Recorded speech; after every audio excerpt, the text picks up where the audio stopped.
are some of my favorite beauty hacks, heavy hitters doing the Lord's work behind the scenes. Ride or die is coconut oil. I have been lathering my skin with coconut oil for years. This is what I use during pregnancy, on my belly, on my thighs, on my butt. I use this straight out of the shower when my skin is still a bit damp. This has been one of the keys to keeping my skin super soft over the years. And recently, I started adding in castor oil. Now, castor oil is thick. It is harder to rub in and absorb, but basically I use these together. So I kind of use the coconut oil as like a carrier oil. These two together have really leveled up my moisturization game, and my skin is reaping the benefits. Coupled with my exfoliation washcloth, and the skin is so soft, it is so hydrated. And speaking of castor oil, I know people have been saying for years that if you use castor oil on your lashes or on your brows, it will help with hair growth. And anytime I saw these claims, I'm not gonna lie, I was like, no,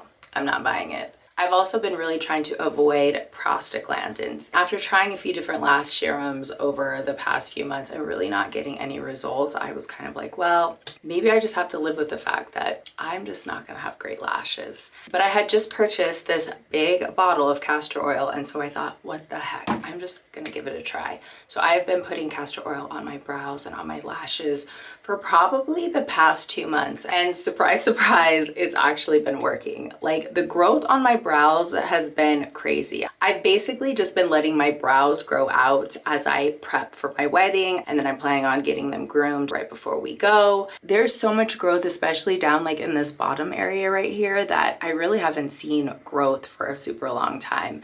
And my lashes, they look amazing. I can always tell growth is happening when I can see that my lash is kind of curled over on the side. And that's without them being curled. My lashes are curled right now. But just naturally, they will start to curl a little bit on the ends. If you are looking for a low-cost way to try and grow your brows or your lashes, then you should definitely try castor oil. Sorry, this sounds like an ad for castor oil. But honestly, I'm just really shocked at what a multitasking product this is. So don't sleep on castor oil.